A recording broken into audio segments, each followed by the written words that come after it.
Hey everyone, welcome to another edition of PowerCore Productions and Podcastings. In today's video, we are going to be doing the part 1 finale of Naruto Polaris, What If Hanabi Hyuga Was Born First? As always, if you're new to the channel or if you're a regular and you enjoy what we have to offer, then please don't forget to like, comment, subscribe, share, and hit that bell for post notifications so you can stay up to date on everything that is PowerCore Productions and Podcastings that's to come out now and in the future. So with part 7, this is going to be the concluding portion of the first half of the Naruto story. Now, going into the next half, into Shippuden, there is going to be some time off before I cover that material, as I want to try to get through a lot of the other stories that we have on the channel at the moment. But I do promise that when we start the next wave of stories, Naruto Polaris Shippuden will be among the next wave that we go into. But this is just a little something to keep you guys notified as we move more into the fall time of year. But in this part, we are going to be covering the search for Tsunade and the Sasuke retrieval arc, which will be a little different in and of itself. Also, with this version of the story, there's not going to be too much dialogue. It's mainly going to be more of a synopsis than anything else, although I will explain things along the way. Mainly because I don't want this video to be too long, as I do have other work and other responsibilities throughout the week, so I try not to stay up too long when I record these stories ahead of time, and I want to try to keep them moving at a reasonable pace, so please keep that in mind as we go into today's story. But anyway, without further ado, let's continue and conclude the series part 1 finale of Naruto Polaris, What If Hanabi Hyuga Was Born First? As always, sit back, relax, and enjoy the show. Following the death of the third Hokage, the Hidden Leaf Village would still find itself in the same predicament as in the original timeline. That primarily being in the form of the Hidden Leaf wanting to keep up its military might, despite the many losses that it had suffered along the way. The Hidden Leaf could not afford to show off any sign of weakness, especially after dealing with an attack from 2 different villages, as if they were to do so, it would allow the other villages to see it as a potential opportunity to strike. As a result, the Hidden Leaf would keep up the demand of missions that had been given, even more so than in the original story. Naruto would still leave with Jiraiya on their mission to search for the 3rd member of the legendary Sannin trio, that being Tsunade Senju, or Princess Tsunade, the Slug Princess. They're searching for her as she was the candidate to become the next 5th Hokage of the village hidden in the leaves. In the meanwhile, the other members of Team 7 would be dealing with their own trials and tribulations back in Konoha. For starters, we would have Hanabi Hyuga. There was a lot of talk amongst the Hyuga clan. You see, Hanabi was a once-in-a-generation talent for those of the main branch, specifically. She was everything that the Hyugas would want in an heiress, but there was one issue that they could not ignore, and that was her growing attachments, if you will. Of course, what she did within the parameters of her ninja duties were fine enough, but they noticed how she got a little too close to Naruto. It was something that was made apparent from the time that she was younger back in the academy, but because they were all in the same class, they chose to ignore it. But even still, from what they had been able to see, they felt as though Hanabi might get a little too distracted. And for the perceived image of the Hyuga clan, they thought it would be within everyone's best interest if Hanabi maybe not spend so much extracurricular activities with the Nine Tails, as well as the Uchiha, who was a bit of a pariah in the Hidden Leaf.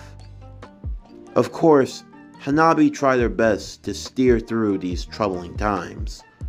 Her relationship with Neji was actually improving some as well.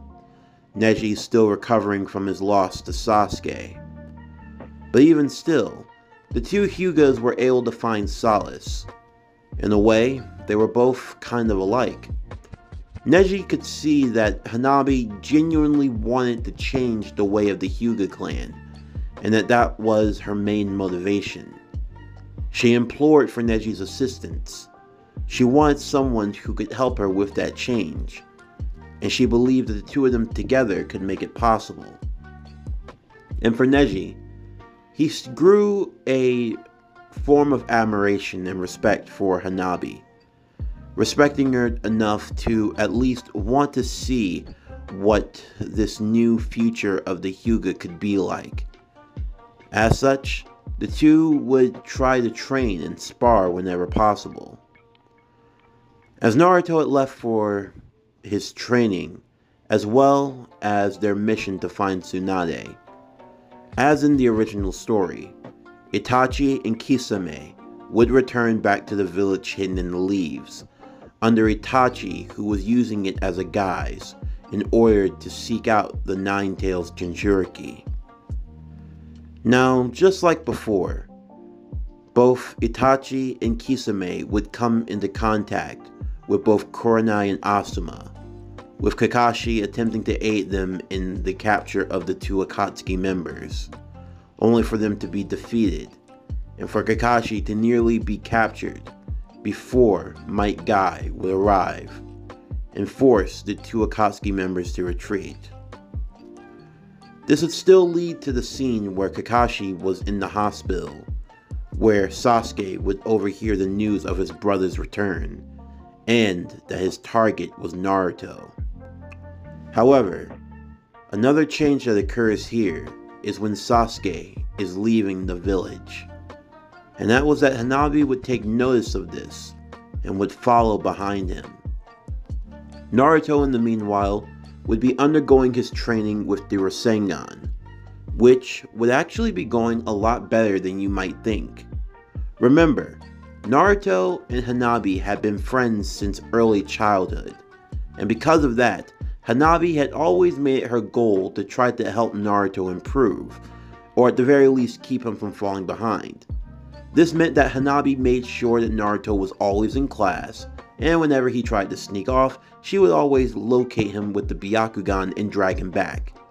This means that Naruto had to stay and study, not just in terms of academics, but in also his own training. My point being, Naruto's chakra control would be far more better than in the original timeline. Of course, this is not to say that Naruto would have perfect chakra control. Nothing like that at all. However, it would be far more refined to a degree. Compared to where he was in the original story, this version of Naruto would have chakra control that was around 80%, which was a lot more decent. When learning the Rasengan, while Naruto would use the assistance of the Shadow Clone, he would ultimately learn how to create the Rasengan with one hand, without the need for creating a Shadow Clone in order to bypass the steps of the technique. So it meant that Naruto would be able to learn it the right way. Just as before, in the hotel room where Naruto would be staying, both Itachi and Kisame would arrive and attempt to take Naruto with them. However, Naruto, now having a lot more jutsu in his arsenal, would attempt to make the escape, with Hanabi and Sasuke arriving not too long after. The reunited Team 7 would attempt to work together to fend off the Akatsuki. While Sasuke would make a beeline towards Itachi, Kisame would have to deal with both Hanabi and Naruto. Hanabi, even while in the close corridors of the hallway, would attempt to use rotation to try to push Kisame back. However, Kisame would almost cut her in two, as his sword, Samehada, would slice through the dome of chakra, almost like it was eating it. However, before she could be hit, Naruto, using his shadow clones, would attempt to cut in between the two. Sasuke, even though he would have more jutsu in his arsenal and would be a lot more skilled, these jutsu really wouldn't do much for him against Itachi, and as a result he would still be beaten down and his mind would be broken with Itachi's genjutsu prowess from his Mangekyo Sharingan, that being the Tsukuyomi. Because of this, Jiraiya would still arrive and force the two members of the Akatsuki to retreat, along with Guy coming in for the assistance as well. Once Sasuke is recovered and taken back to the village, Hanabi would choose to stay, however, wanting to accompany Naruto as they would search for Tsunade. Of course, Hanabi knew that by doing this, she would be in a lot of trouble when she got back home, but she was willing to let that slide for now, as after everything that happened, she would not want to leave Naruto's side.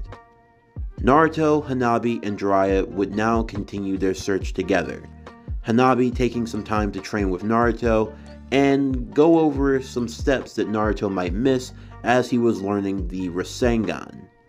Before long, the three would eventually find Tsunade and Shizune as they were at a bar getting drunk, mostly just Tsunade.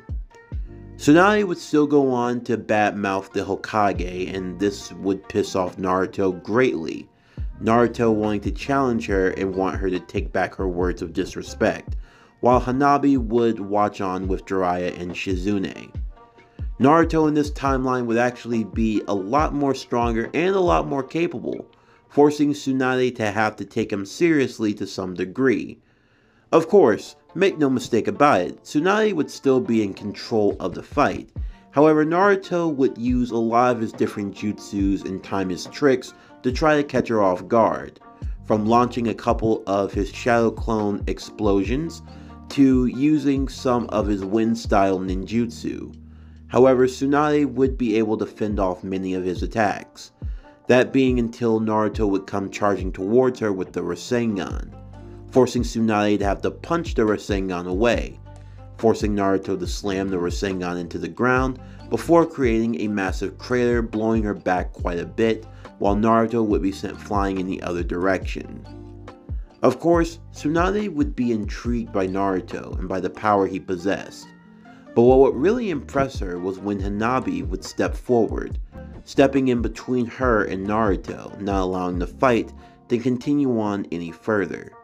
Hanabi's main reason for doing so was that she wanted to stick up for Naruto, and she had seen by how much work he had put in that he had improved far greater than anyone could have imagined. Tsunade would be very impressed by the two, as Naruto's declaration of being Hokage, as well as learning a jutsu of the late 4th Hokage, would only fill her with more and more admiration for Naruto. There would not be a need to make the bet about Naruto learning the Rasengan, since he would have already done so. And after thinking it over, as well as thinking of the words spoken to her by Hanabi, Tsunade would decide to come back to the village and become the 5th Hokage, although she would do so as she wanted to see the development of these young shinobi, to see if they were really different, and to see if they were capable of creating a new future, one that she would want to observe herself. Because of this means that Tsunade would not meet with Orochimaru, and she would not take a deal to try to heal his arms, meaning that Orochimaru would still be in a great deal of pain, and he would have no choice but to send the Sound 4 to get Sasuke back from the Hidden Leaf Village. But this is where a big change occurs in our story, and that is when Tsunade, now being the 5th Hokage, goes over the notes of the Chunin exams to decide who will and who won't be promoted. Instead of in the original timeline where only Shikamaru was promoted to Chunin, both Shikamaru and Naruto would both be promoted to Chunin, And this was all simply based off of the fight that the two of them had had against one another in the finals of the Chunin exams.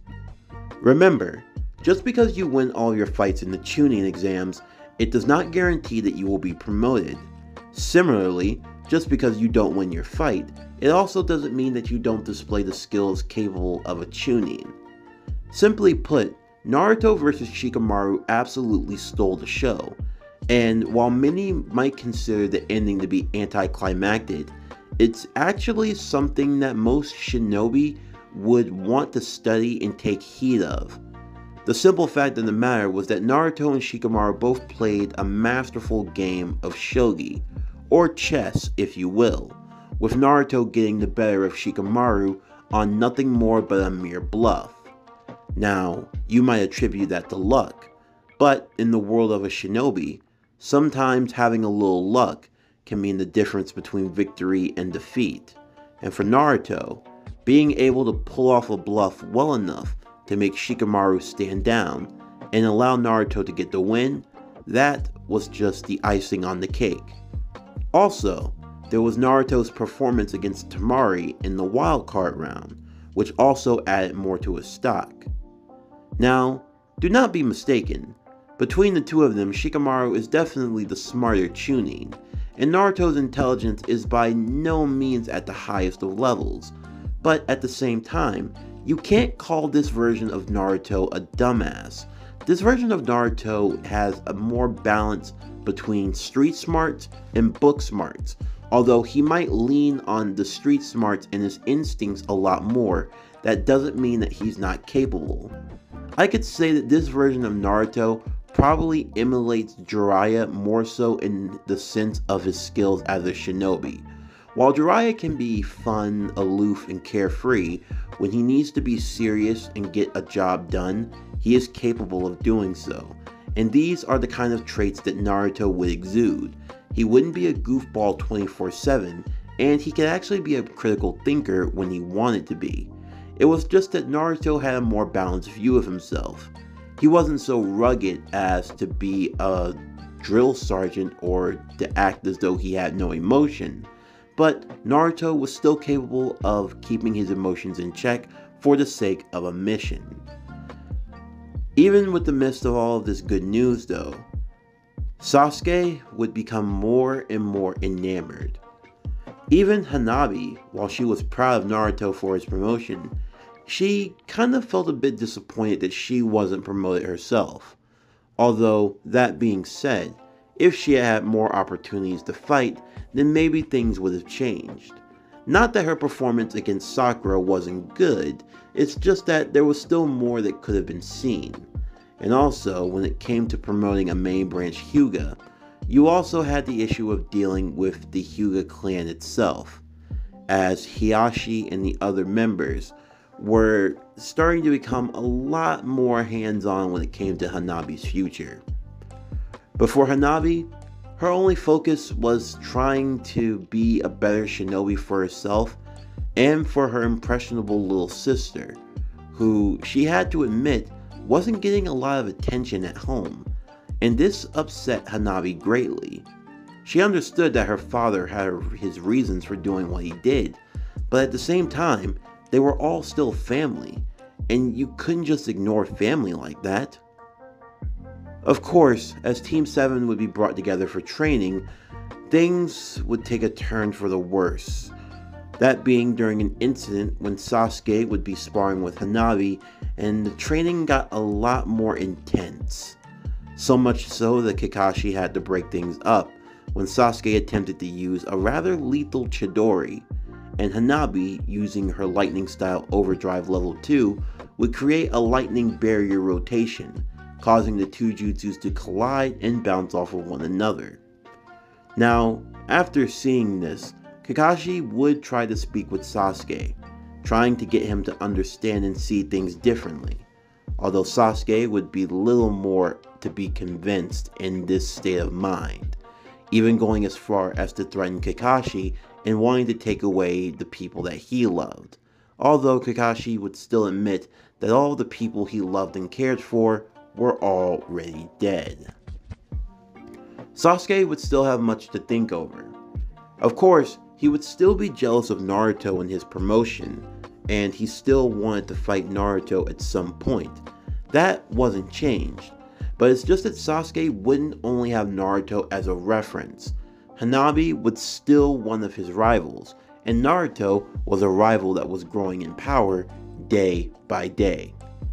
Compared to before, Sasuke would feel even more desperate for power, and he would want to do anything to get as strong as he could. Of course, the Sound Four would still make their way to Konoha, and even still, there would be another growing development amongst the ranks of the Sound. That being the fact that they still had someone who was still captured in Konoha, and that was Dosu.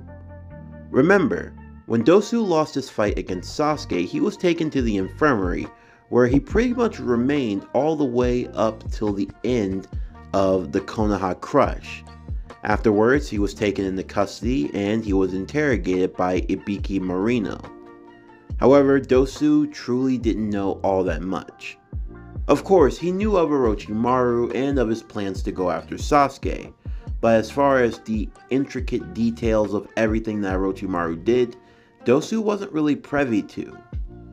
It also didn't really help very much that in the end of the day, Dosu kind of came to a dark realization. That he and his comrades in both Kin and Zaku, they were nothing more but pawns to Orochimaru in the grand scheme of things. They were merely used to test Sasuke and his new abilities, something that he did during the finals of the Chunin exams with flying colors. Although, in the end of the day, Dosu was still left on his own. And, if only to add insult to injury, when the Sound Four arrived, they had no plans on saving him. No, in the eyes of Orochimaru, Dosu had outlived his usefulness. There was no reason to use him, there was no reason to keep him, there was no reason to have him at all. Of course, not that he would be a good guinea pig to use down the line, or that he couldn't be a decent foot soldier that could help them out, but in Orochimaru's eyes, he was mainly focused on winning the grand prize. And because of this, Dosu was pretty much left on his own. The Sound Four would still catch up to Sasuke, and after giving him a thrashing, would offer him a chance to join Orochimaru to gain the power that was needed. Sakura would still attempt her love confession for Sasuke, although this time the love confession would be a lot different than before. For one thing, Sakura would not have been on Team 7 with Sasuke, so all this time the two of them would have been kept relatively apart.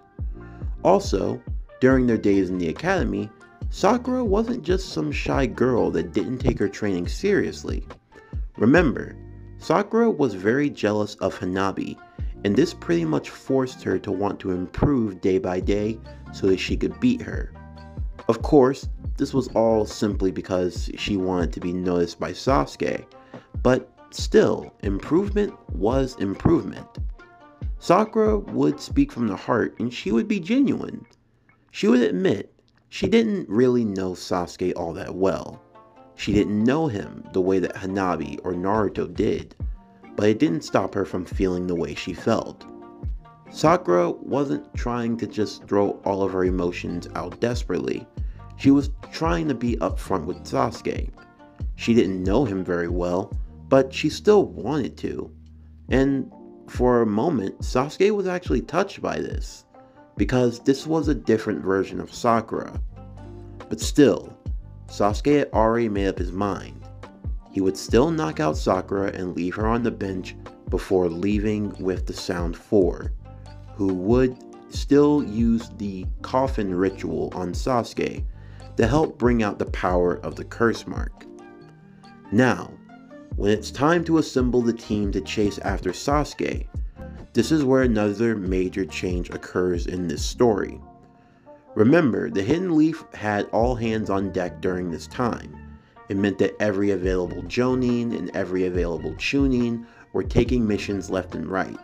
Even Genin, who were qualified, were being called up too. Because of this, With Naruto and Shikamaru both being promoted to Chunin, Shikamaru was already gone. He was being sent on a mission with both Choji and Ino. This means that neither Shikamaru nor Choji would be on the Sasuke retrieval team, and Naruto would have to be the captain of this team. Although thankfully he would have Hanabi to help him. Tsunade specifically having Hanabi and Naruto be on this team because Sasuke was a member of Team 7, so she would view it as Team 7 trying to keep the team together, and they were allowed, like in the original, to take any other Ginings that were available and to leave in the next half an hour. Because Sakura is not a crying fangirl and she can actually be of use in combat, Sakura is taken on the mission, along with Kiba Inuzuka. Just like in the original timeline, Shino was out on a mission with his father, so he will still be gone. But the two other additions to the team will be ones that you might already see coming, that being in Rock Lee and Neji Hyuga. Like in the original, Neji would still be a part of the team, as he would have ties to Hanabi and she would want to include him. But Rock Lee is here because he was not injured during the Chunin exams, so he would be capable of providing assistance. This means you would have a team of Naruto, Hanabi, Kiba, Sakura, Rock Lee, and Neji, a 6-man team that would search for Sasuke in the Sound 4. Eventually, Naruto's team would come into contact with the Sound 4, and like in the original, everyone would splinter off into fights. But some fights would be different while others would be the same. So let's briefly go over them. First fight, Rock Lee versus Jirobo. This is a matchup nightmare for Jirobo. Jirobo is the weakest of the Sound 4, and this version of Rock Lee would be far more stronger. He also would not be dealing with recovery from an injury, and if anything, he would be highly motivated. Because of this, while Rock Lee would have some struggles, he would be able to body Jirobo with his taijutsu in effective time before moving on to meet with the others. Neji would still go on to face Kidomaru, and the fight wouldn't be nearly as bad as you might think. And this is because of what I like to call the trickle-down effect. Because Rock Lee is able to face off against Jirobo and defeat him rather convincingly and not use up too much of his chakra, Lee is able to arrive and provide assistance to Neji as they attempt to fight off against Kidomaru. Rock Lee will probably have to open up to the 4 gates of the 8 inner gates, but once he's able to tap into that power, facing off against Kidomaru will not be as difficult. Mainly being with Lee being able to provide the strength and the assistance, and with Neji able to coordinate, and the two of them both being members of Team Guy, they're able to defeat Kidomaru. Kiba would still go on to fight against Sakan and Ukon with Akamaru, and not much about this fight changes. But one fight that will be of note would be Sakura versus Tayuya, a battle of the Genjutsu specialists. Sakura using her various forms of Genjutsu, as well as using her new Genjutsu Dome Main Expansion, a tribute to the Domain expansion technique from Jujutsu Kaisen. She would attempt to fight off against Tayuya, who would use her flute and use Auto Genjutsu, as well as her 3 Genjutsu summoning creatures, with Sakura having to try to dispel and fight them off. In the meantime, both Naruto and Hanabi would eventually come face to face with Kimimaro. This leading to a 2-on-1 battle between the Chunin captain and his subordinate against Orochimaru's strongest henchman. Like in the original, Kidomaru would be defeated by both Neji and along with assistance from Rock Lee, who would go on to try to assist and help the others as they continued. Naruto and Hanabi would fight against Kimimaro up until the point where Sasuke is awoken from his coffin. Now, you might wonder who exactly is going to go after Sasuke at the Valley of the End.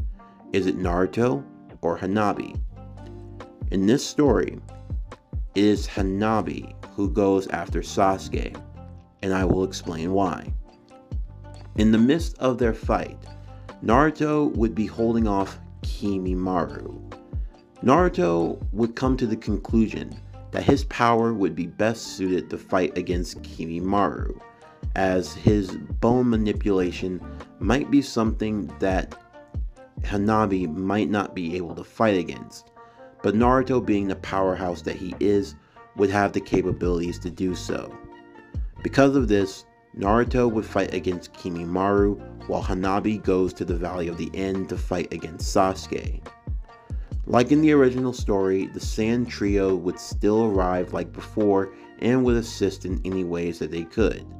Temari would help Sakura defeat Hyuga, Kankuro would come and do any cleanup if necessary against Sakan and Ukon if they hadn't already been defeated, and Gaara would assist Naruto, as we would get a chance to see two Jinchuriki fight together, Gaara of the One Tails and Naruto of the Nine Tails, the both of them being able to take down Kimimaro, as he would actually be forced to fight a lot more serious, as he would be facing two opponents who could absolutely push him beyond his limits.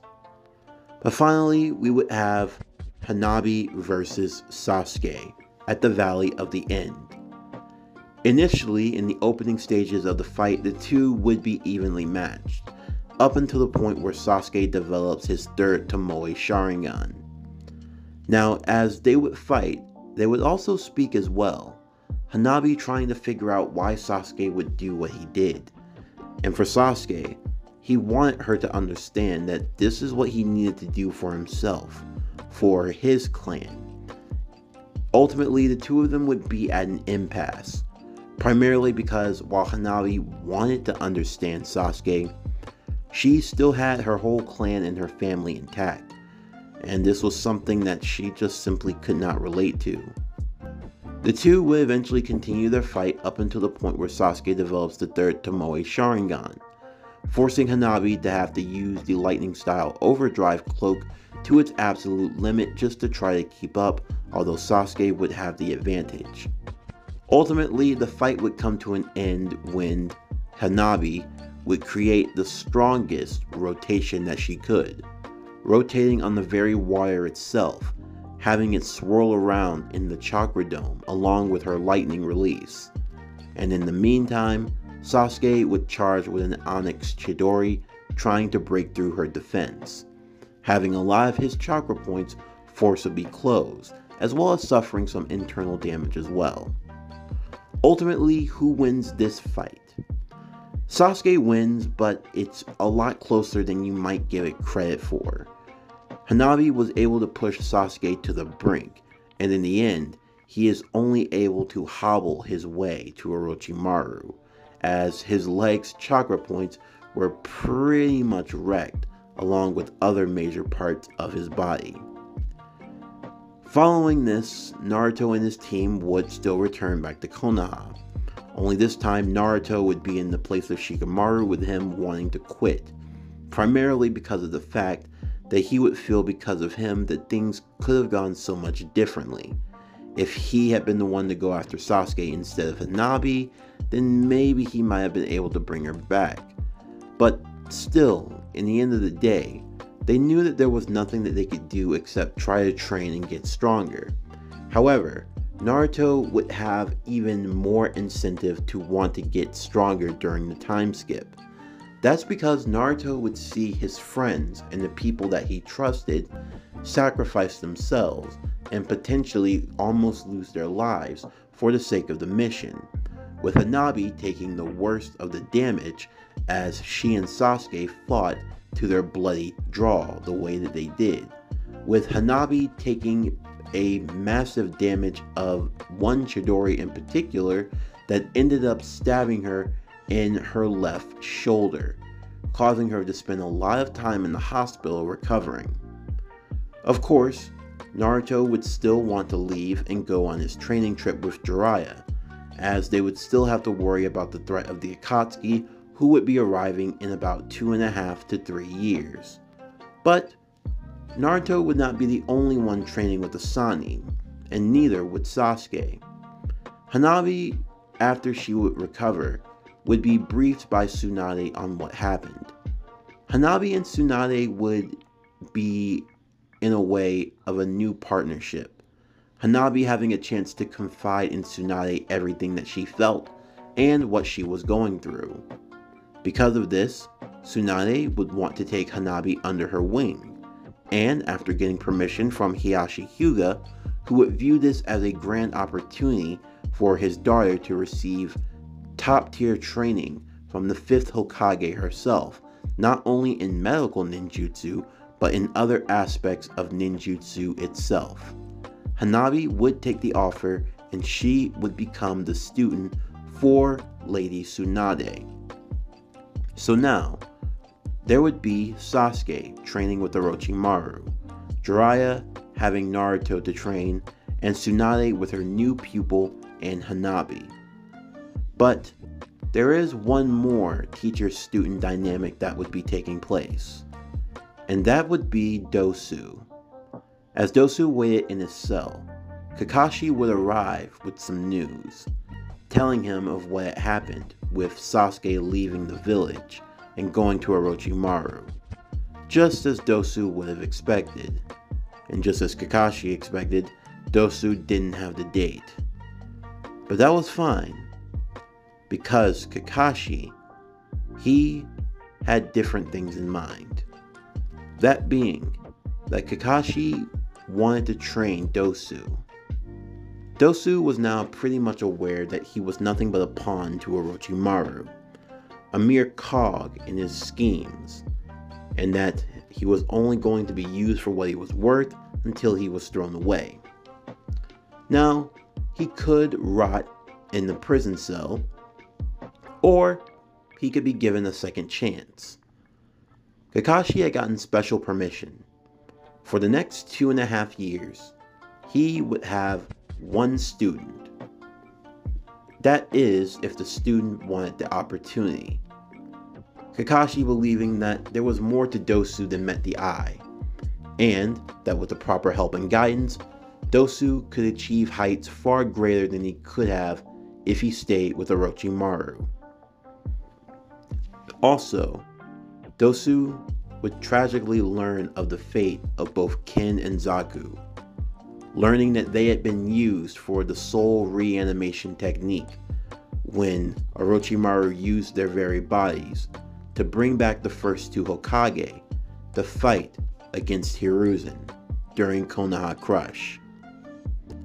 Hearing the twisted life and hearing of the devastating things that had happened to both of his comrades, it only made Dosu all the more convinced on what he needed to do and of the road that he wanted to walk down.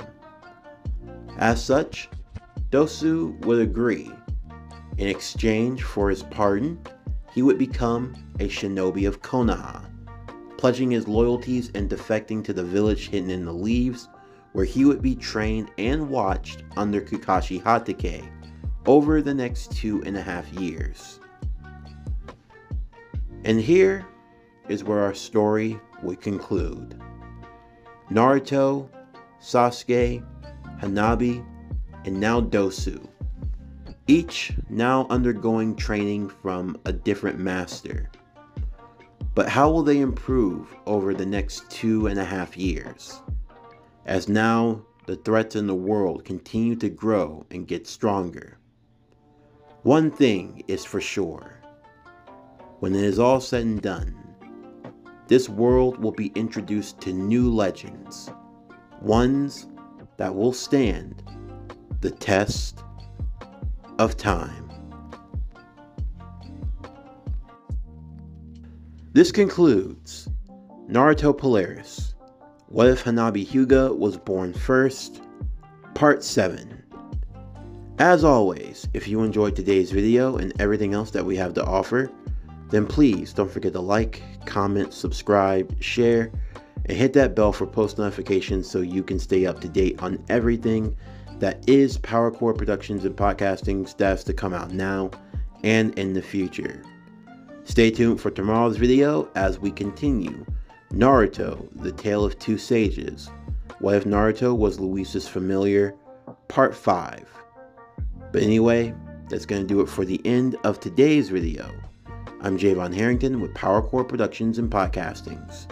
Signing off, and I'll see you next time.